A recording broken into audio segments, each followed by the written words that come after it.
And as you push, instead of me trying to move my arm, people raise the shoulder, raise the elbow. I'm trying to raise up into your force. You're too strong. But what happens if I just let it sit?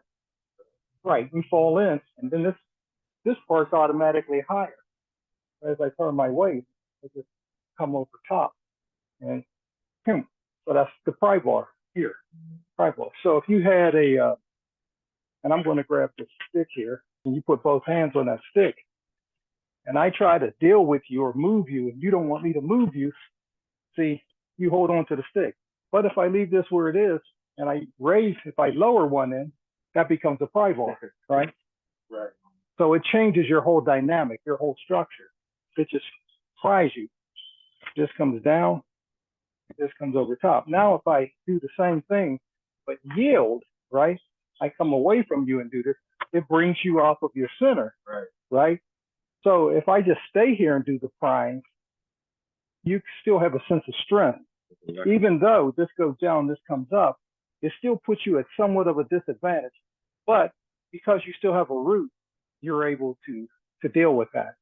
So what we want to do is remove your root by yielding to make you weaker, to make you go away from your center and do the prying, right? So as you hold on, I'm yielding and lowering the elbow, which is this end. This is my wrist side here. I go back. You start to reach past because you're pushing me at this point, right? So now you start to go by your center. As I continue to do this, your footing changes and it gives me an advantage.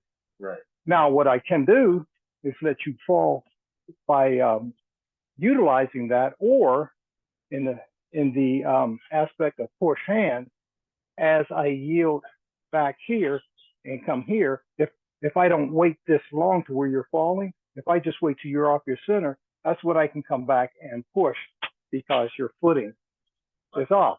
So that's what you're doing. Come back here, I push and we start again. Come back here and we push.